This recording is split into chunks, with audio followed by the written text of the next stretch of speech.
Well, I welcome you today as we move forward into our time of remembrance together. This is my encouragement for you to find your best friend that might be in your purse or your pocket, wherever you keep your cell phone.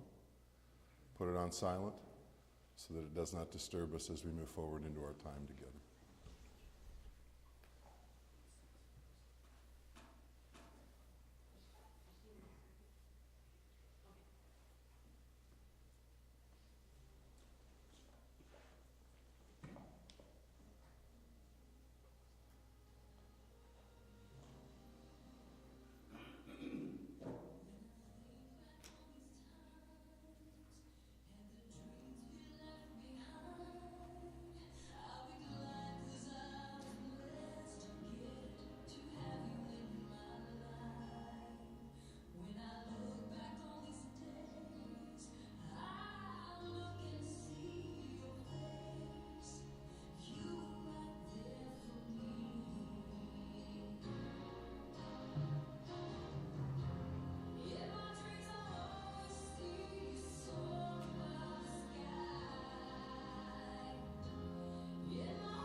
We light this candle for our love.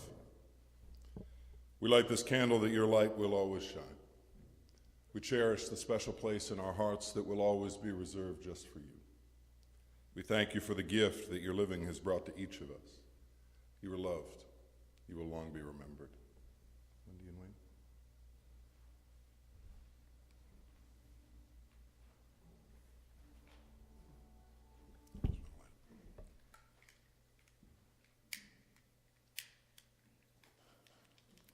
Got a safety on it.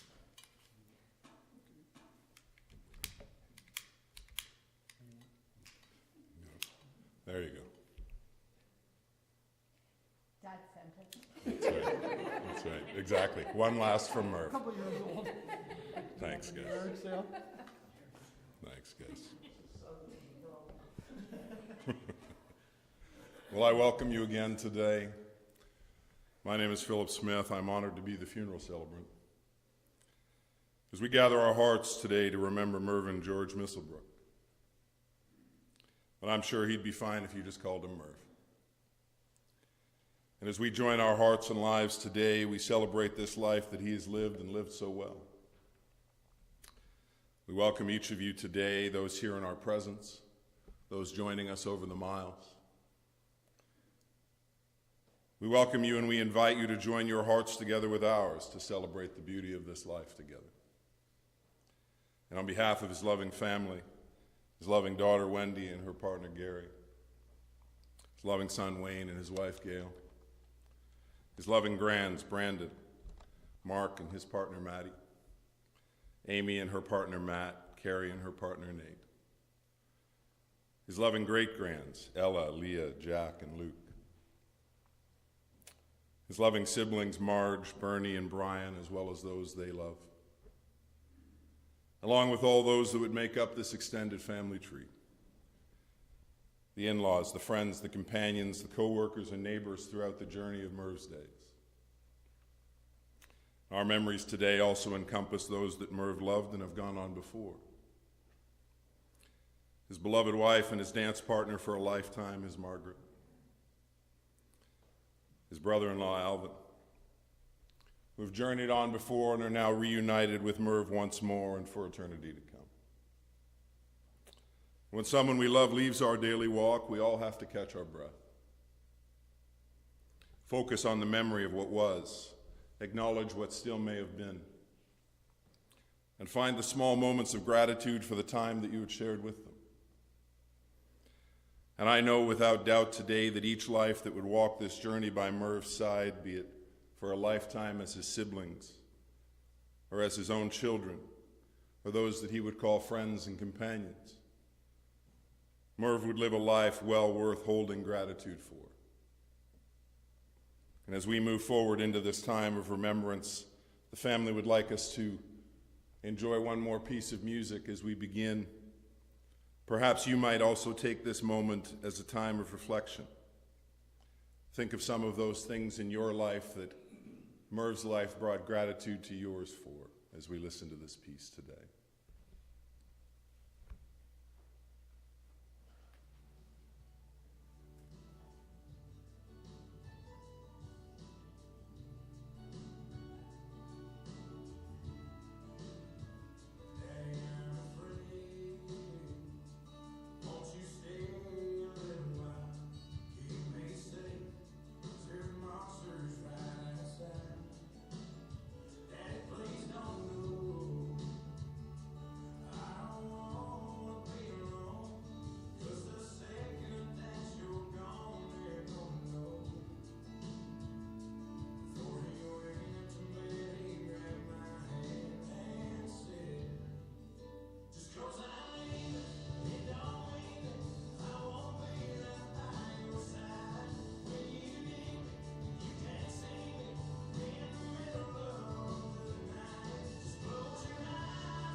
When I look at this life that is Merv's,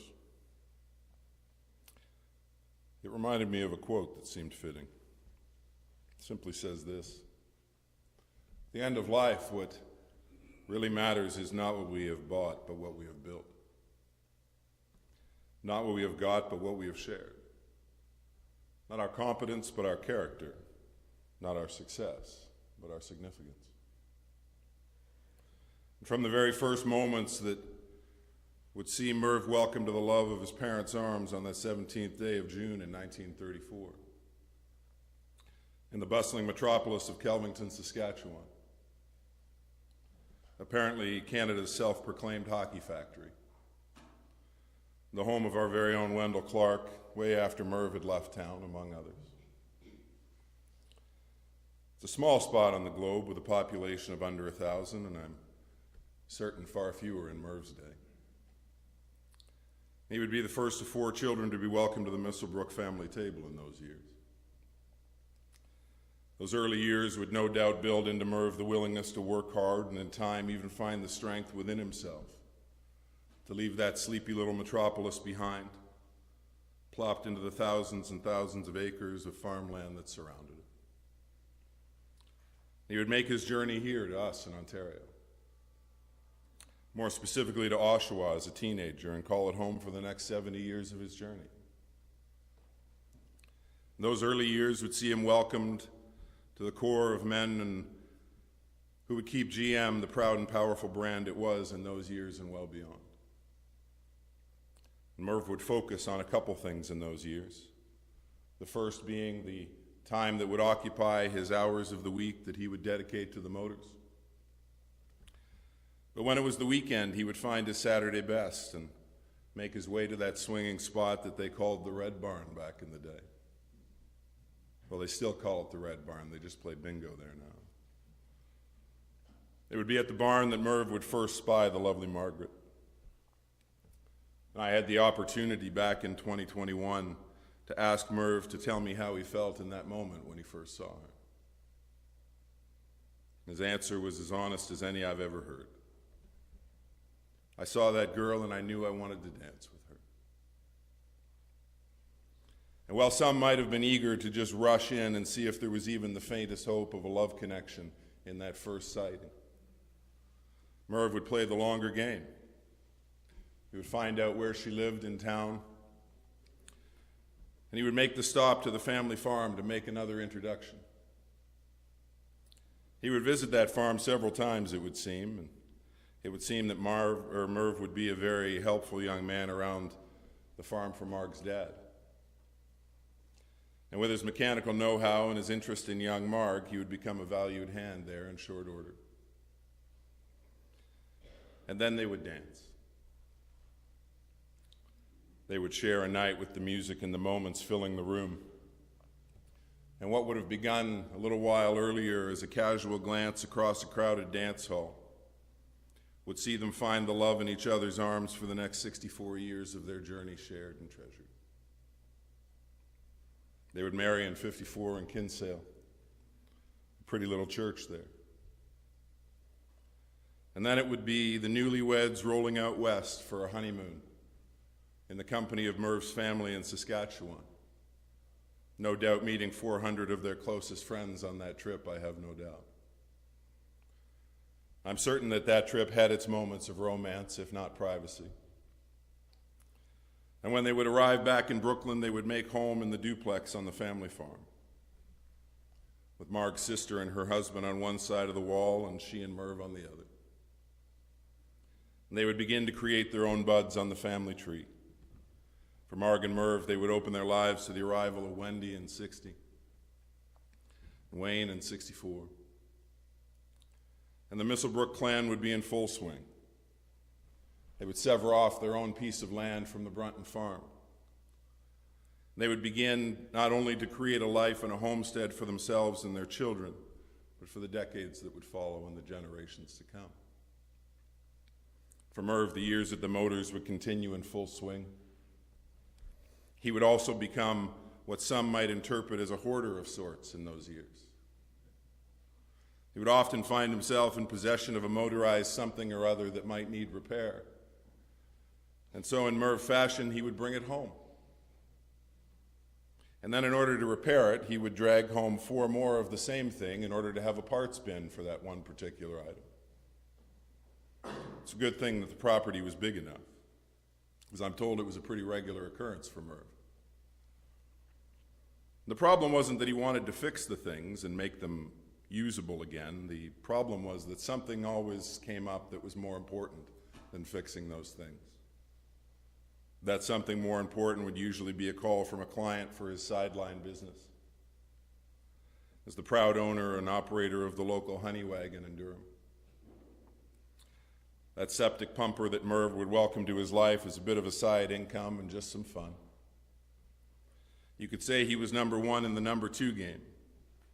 He never would, but you could. When I asked the kids to tell me what Merv was like as a dad, and they noted that he was there for them. And while he wasn't always around the house, his love was always visible. He was a good provider. He was keen on ensuring that they would reach the goals that they had and that life was as good as he could possibly make it. In those years shared with Wayne at the arena, the family affair that it was in those early years until Marg would get to the point where she wouldn't want to see Wayne involved in hitting any longer. Probably being hit was more likely her scare, because there's always somebody bigger in a corner. And then it would be he and Dad just enjoying those times together. Sure, there have been many drives home after those games where there was lots of fatherly advice downloaded, I have no doubt. But watching him play was a wonderful way for Merv to spend his time. And he would do it for as long as he was able. Each trip to Uxbridge, another reason to smile and another moment shared.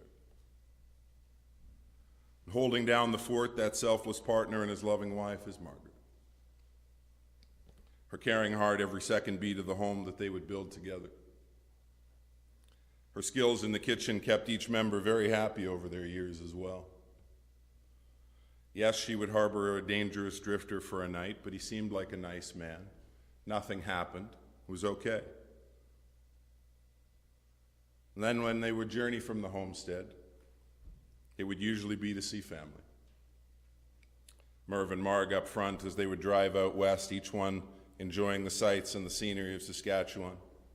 The kids in the back of that pickup truck for 3 days straight. It was a different era, my folks. You would have killed for a Nintendo Switch back then, wouldn't you? I mean, Saskatchewan's pretty for a minute. And in the 70s, Merv would build the cottage. It would be the joy that each life would enjoy over its years as a part of their journey. The times that they would fill it with memories of summers enjoyed, friends entertained and campfires welcome. Loads of great memories of times when Mom and Dad were nowhere to be found as well, I'm certain. The kids having the run of the place with their friends. And for Merv and Marg, each Saturday night they would put on their dancing shoes and take to the floor once more. The friends like Verna and Lloyd, Henry and Velma, Wally and Loretta, joining them in those escapades, helping make each Saturday night come to life as they would all dance the night away. And over the years, Merv would have to make the decision to sell that honey wagon. As much as he would have loved the freedom of continuing to be his own boss and making the rules, the power of that pension at GM was just too hard to turn down. Merv would in time take that retirement from the motors. Don't fret. He would still be sealing driveways with his buddy Wally, a classic driveway sealing, just to keep his mind and hands occupied. And he would go right back to the honey wagon after his retirement as well, I'm told. But the focus for he and Marg would change in those years as well. The arrival of the Grands would be something that each of them would welcome to their hearts. And as they would see their own littles welcome the lives to their own limbs of the family tree. He was a granddad that was willing to be present whenever he could. In their early years of being cuddled in his lap in the big recliner, or simply taking time to play with them in those times when they were around. He would love to go to their hockey games and watch them play, cheering them on from the stands, and apparently not being shy about his opinions about your kids' play either.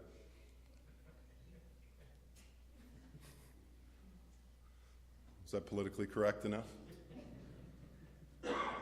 He would welcome the joy of watching them grow into the young men and women that would proudly call his grandchildren. He would know that they would be there when he needed them. You know, perhaps he was stuck under a car that he was fixing, or just needed a hand bleeding the brakes after Marg had already said no. And on the scene would come Brandon. And yet he would be proud of each of them.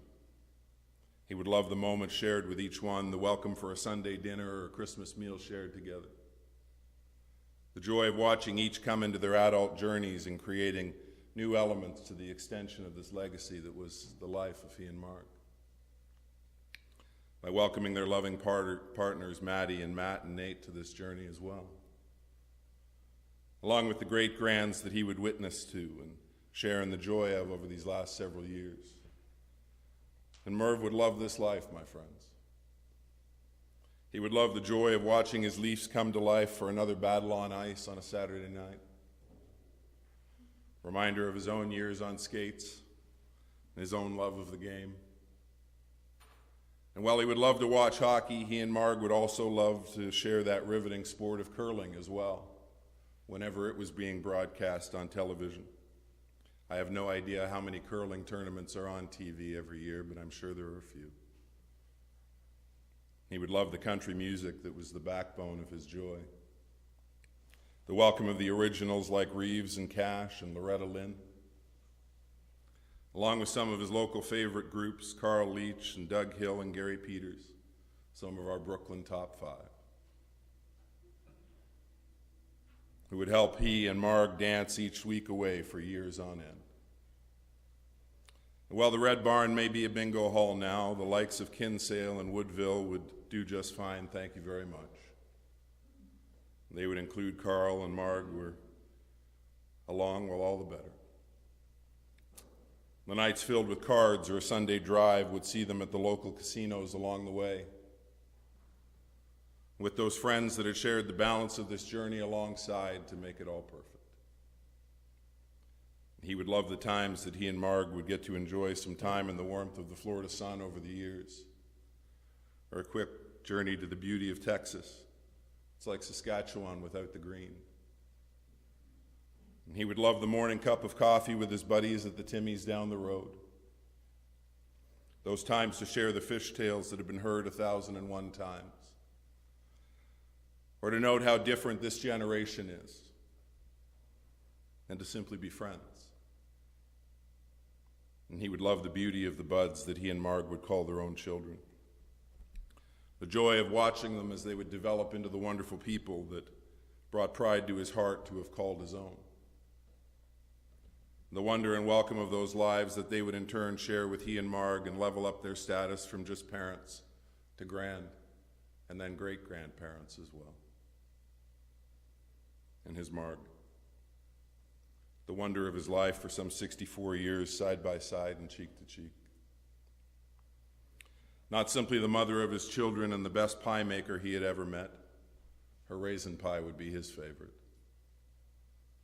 But the one that would take him for better or worse, and would see him journey with her through sickness and through health, until they would complete their vows about 16 months ago now.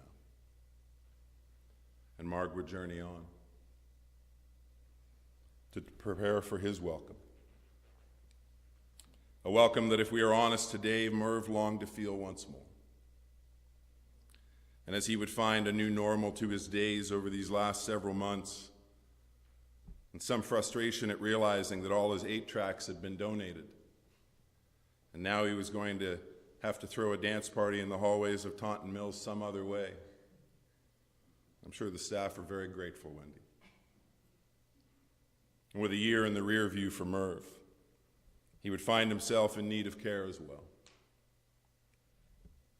Would spend the last several months in the care of the medical teams, the love and care of his family, as they would come together to provide their presence and ensure that he would know and understand that the gift of his life was valued and that his love was felt. So that as the days would lead to the 27th of this month of February in 2023, some 88 trips around the sun from where it would all begin, Merv would know that love in his heart, as he would hold the love of each wife shared and take that final step in this journey that would see him reunited with the girl of his dreams once more. The one he would always save the last dance for. And Mervin George Misselbrook would know peace. At the end of life, what really matters is not what we have bought, but what we have built. Not what we have got, but what we have shared. Not our competence, but our character. Not our success, but our significance. And for Merv, he would build the wonder of a life filled with the joy of his loving partner, his wonderful children, the welcome of those that they love, and his grands and great-grands as well. He would share the work of his hands, the gift of his time, the wonder of new moments and memories made, and the love of his heart. And each element would put on display the character of this man, who would gladly put a foundation for the lives he loved in place, so that they would know the generosity of his heart well beyond his last days. And he would demonstrate to each life that held him as a part of their journey the significance of having him as a part of each mile shared and each memory created. There's honesty in our sorrow today, my friends. The loss of those we love is something that we must each walk in and deal with in our own ways in our own time. And for those of us who remain, Merv and his value in your lives will still be felt over the course of your days, for as long as memories last. For those present, witness to this wonderful life that was his, my encouragement for you today is that you would continue to remain present for the family in the days to come as well. When your thoughts drift to him, perhaps you'll find time to reach out to Wendy or to Wayne, to the family, and to let them know that you continue to share their burden, to be a comfort and a care in those times when they may simply need the warmth of your smile or your embrace, and the knowledge that Merv's life is shared and remembered. As we prepare to leave the chapel in just a few moments, we're going to make our way from here to Groveside Cemetery to lay Merv to his final place of rest.